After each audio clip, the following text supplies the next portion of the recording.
आज जो मंदिर आंदोलन का शुरुआत हुआ है ये सिखों के द्वारा ही शुरू हुआ। एक नारा लगा था, एक धक्का और दो बाबरी मस्जिद तोड़ दो। किस संगठन ने दिया था? जैसे शिवसेना भी अपने आप को ये बता रही थी कि मैं भी था वहाँ पर। शिवसेना थी लेकिन दूर थी, लेकिन पहले तो विश्व हिंदू परिषद थी वहाँ पर, और उसमें बहुत सारे ऐसे लोग जो महाराष्ट्र से आए थे। महाराष्ट्र का एक प्रांत प्रचारक कोई एक नेता था, उसने ही एक नारा दिया था। एक कहानी बड़ी चर्चित है, आप विनय कटियार के साथ थे, उनको एक कॉल आई थी, वो किसने की थी और किस लिए कॉल की थी 92 में? ये उत्तर प्रदेश सरकार नहीं संभाल पा रही थी, तो उनसे पूछा गया 10:58 पर कि आप ये बताइए, सांसद वहाँ के हैं, माननीय वहाँ पर प्रधानमंत्री नरसिम्हा राव जी ने एक फ़ोन किया उनको कि विनय जी कटियार से बात करूँगा। बातचीत के लिए हमारे साथ एक ऐसे शख्स जुड़ रहे हैं जिनको बाबर की उस कलंक कथा का पूरा अध्ययन है, साक्षात्कार रहे हैं। यानी जो मुगल आक्रांता था बाबर, जिसने राम मंदिर सहित तमाम मंदिरों को तोड़कर मस्जिद बनवाया, ऐसा लिखा पढ़ी में माना जाता है। और जब बाबरी मस्जिद, जब बाबरी ढांचा गिराया गया, जिसे बाबरी विध्वंस भी कहते हैं, उस समय के ये एक साक्षात्कार रहे हैं, इनके सामने ये घटना हुई है। और एक ऐसे शख्स हमारे साथ मौजूद है जिनके पास अब वो यादें तस्वीरों में तब्दील हो गई हैं।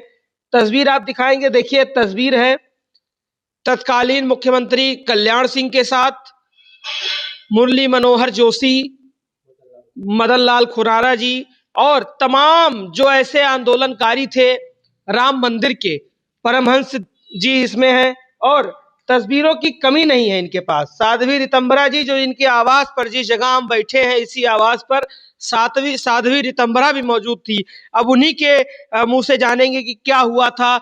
और इसमें एक और एक चीज माना जाता है कि 28 दिसंबर 1858 में निहंग सिखों के ऊपर सबसे पहली एफआईआर दर्ज हुई थी।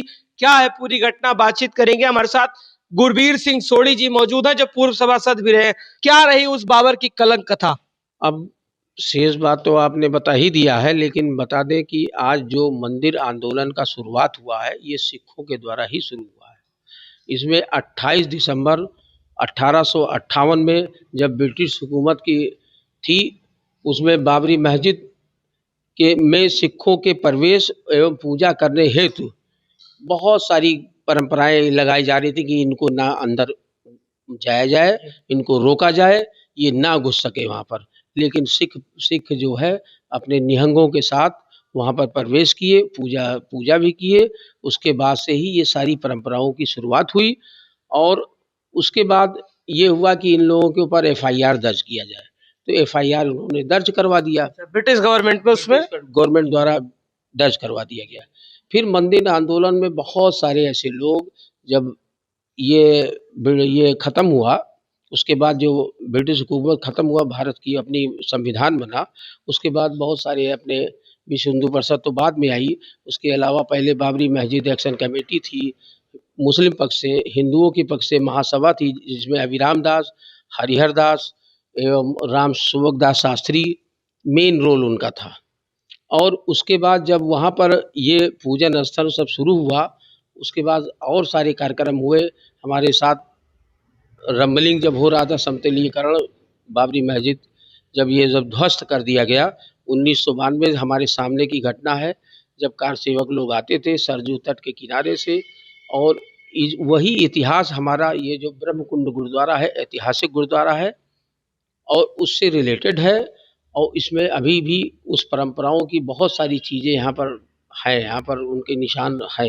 आप विनय कटियार जी के साथ रहे हैं, तमाम तस्वीरें जैसे तस्वीर बयां कर रही हैं, क्योंकि पहले एआई नहीं चलता था। 2025 चल रहा, अब तो एआई चल रहा, तमाम तस्वीरें जोड़ी बढ़ाई जा सकती है।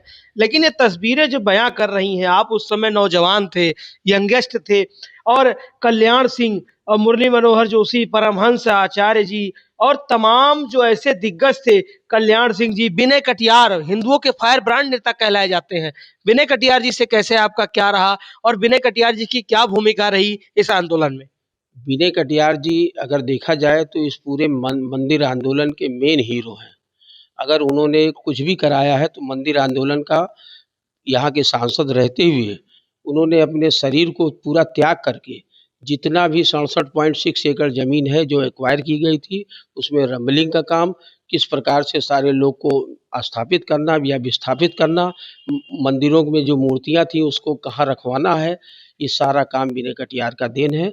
उसमें माननीय आडवाणी जी, विनय जी और मंदिर आंदोलन से हमारे जो अध्यक्ष रामचंद्र परमहंस जी और कल्याण सिंह जी जो मुख्यमंत्री थे वर्तमान में, और इसके अलावा 4 राज्यों के मुख्यमंत्री आए थे, शांता कुमार जी आए थे, हिमाचल के भी आए थे और राज्यों के भी 4 ही तब भाजपा शासित प्रदेश था, जहाँ पर भाजपा के ही मुख्यमंत्री थे और इसमें साध्वी रीतम्भरा जी का ही बहुत बड़ा योगदान था। आपकी विजय राजे सिंधिया जी आए थे, मदन लाल खुराना जी भी आए थे, वो गुरुद्वारा ब्रह्मकुंड भी मैं लेकर आया था सब लोग को और इस मंदिर आंदोलन में उनका बहुत ही ज़्यादा सहयोग था। आज जिस स्तर से 500 साल ये कलंकी ढांचा ढह गया, अब जो ये स्थापित हुआ, धर्मध्वज भी फैल गया, लेकिन हम ये चाहेंगे कि इन पुराने लोगों को भी इसमें ज़रूर सम्मिलित करना चाहिए, कुछ कमियां हो गई हैं। एक कॉल की बात थी, एक कहानी बड़ी चर्चित है। आप विनय कटियार के साथ थे, माननीय विनय कटियार जी सांसद, उनको एक कॉल आई थी, वो किसने की थी और किस लिए कॉल की थी 92 में? उन्होंने ऐसा हुआ कि जब सारी सब कुछ ये हो गया कि वहाँ की उत्तर प्रदेश सरकार नहीं संभाल पा रही थी, तो उनसे पूछा गया 10:58 पर कि आप ये बताइए, सांसद वहाँ के हैं, माननीय वहाँ पर प्रधानमंत्री नरसिम्हा राव जी ने एक फ़ोन किया उनको कि विनय जी कटियार से बात करूँगा। विनय कटियार जी से सीधे रूबरू होकर बात की। विनय कटियार जी ने कहा कि हम सारे लोगों की ये योजना है कि सरजू का रेत लेकर, सरजू का जल लेकर वहाँ पर जाकर हम अपना पूजा करेंगे और ऐसी कोई योजना नहीं है। लेकिन जो पूरे भारतवर्ष क्या इंडिया से सारे लोग आए हुए, उन लोगों ने अपना ये बाबरी मस्जिद का जो कलंकी ढांचा था उसको ढहाने का काम कर दिया, लेकिन वास्तविकता जो विनय कटियार ने बताया था उनका उद्देश्य यही था, संघ भी थे उसमें। लेकिन विनय जी ने ऐसा नहीं कुछ कहा था कि कोई शांति व्यवस्था भंग होगी उसको हम संभाल लेंगे, और ऐसा कोई उनके ऊपर वो नहीं था। बहुत ही अच्छा काम किए थे। तो अब उसके ये तो बात हो गई किसकी क्या भूमिका रही। एक बात इसमें और प्रचलित है कि पूर्व मुख्यमंत्री स्वर्गीय मुलायम सिंह ने यहाँ पर गोली चलवाई थी। वो सन 1989 में जब उन्होंने ये कहा था कि यहाँ पर किसी को वो नहीं होगा, आने का रोक लगा दिया था, परिंदा पर नहीं मार परिंदा पर नहीं मारेगा, चारों तरफ से बैरिकेडिंग करा दिया था और तब भी कार सेवक लोग कुछ बल्ली तोड़कर कहीं कहीं से भी चले आए और विश्व हिंदू परिषद का कार्यालय कार सेवकपुरम में था, वहाँ पर भी उन्होंने चारों तरफ से प्रतिबंधित करके सभी स्वयं सेवकों को और विश्व हिंदू परिषद के बजरंग दल के कार्यकर्ताओं को इतना लाठीचार्ज कराया। और इसके बाद जो दिगंबर अखाड़ा से आने वाली जो गली है उसमें एक सीआरपीएफ का एक सरदार था, वो उसका नाम है याद नहीं आ रहा है, उसने गोली चलवा दिया सीधे। वहाँ शासन का आदेश था, तो उसमें 6 वहाँ के लोग शहीद हो गए लाल कोठी के पास। उसके बाद वो कारवां बड़ी जगह तक पहुँचा और फिर आगे बैरियर लग गया। इसके अलावा हमारे अयोध्या के 7 और वासुदेव गुप्ता, रामजी पांडे और बहुत सारे ऐसे कार्यकर्ता जो बलिदान हो गए, इस आहूत हो गया मंदिर आंदोलन में। एक नारा लगा था, एक धक्का और दो बाबरी मस्जिद तोड़ दो, किस संगठन ने दिया था और आप भी वहां मौजूद थे क्या? हाँ, ये बात आई थी। इसमें ये था कि मतलब एक धक्का और दो बाबरी मस्जिद तोड़ दो। उसमें कई ऐसे संगठन के लोग, अब जैसे शिवसेना भी अपने आप को ये बता रही थी कि मैं भी था वहाँ पर। शिवसेना थी लेकिन दूर थी, लेकिन पहले तो विश्व हिंदू परिषद थी वहाँ पर और उसमें बहुत सारे ऐसे लोग जो महाराष्ट्र से आए थे। महाराष्ट्र का एक प्रांत प्रचारक कोई एक नेता था, उसने ही एक नारा दिया था। अच्छा, एक हेलीकॉप्टर भी गोलीकांड के बाद ऊपर उड़ रहा था, लोग कह रहे थे, उसमें कह रहे थे मुलायम सिंह हैं, क्या ऐसी कुछ देखा गया था? नहीं, ऐसी वास्तविकता है, मुलायम सिंह जी थे। उन्होंने पूरा सर्वेक्षण किया, डीजीपी को भेजा था, डीजीपी ने लाठीचार्ज करवाया और उन्होंने ये कहा कि किसी भी प्रकार का यहाँ पर वादरेशन नहीं होना चाहिए। यहाँ के जितने भी विश्व हिंदू परिषद कार्यकर्ता हैं, बजरंग दल के, स्वयंसेवक संघ के, किसान मोर्चा जो भी है, जो भी भारतीय जनता पार्टी के अनुसांगिक संगठन है, उस पर रोक लगाया जाए, इनको इनके ऊपर मुकदमा कायम किया जाए। और अभी भी बहुत सारे लोग, अभी उसका मुकदमा चल रहा है और कुछ लोग अपना अपना देकर अपना वरी हो गए। तत्कालीन मजिस्ट्रेट थे नायर, नैयर साहब थे। नैयर की क्या भूमिका रही? लोग उनको तो पूज रहे हैं, बता रहे कि नैयर जी की देन है राम मंदिर, क्या ऐसा कुछ था? नहीं, नैयर साहब जो है सिटी मजिस्ट्रेट थे और उन्होंने ही आदेश पारित किया था कि जब ऐसा है सब, तब सीआरपीसी की धारा होती थी 145। मुद्दा ये था 145 के बाद 146 हो गया, तो 146 हो जाने के बाद उस पर रिसीवर नियुक्त हो गए। रिसीवर बना दिए गए कमिश्नर फैजाबाद मंडल आयुक्त। उसके बाद 1984 में आपके, उससे पहले और भी हिंदू महासभा, बाबरी मस्जिद एक्शन कमेटी के जो थे अपना हाशिम अंसारी और भी लोग पार्टी थे। 84 में कोर्ट में, जब यहाँ के trial court Faizabad district court में उन्होंने एक एप्लीकेशन दिया कि 1984 में विश्व हिंदू परिषद आई, उन्होंने कहा कि हमको भी फरीक किया जाए, मैं भी हिंदूवादी संगठन से जुड़ा हूँ और ये राम मंदिर के दायित्व को मैं निर्वहन करूँगा, तो उनको भी एक्सेप्ट कर लिया गया।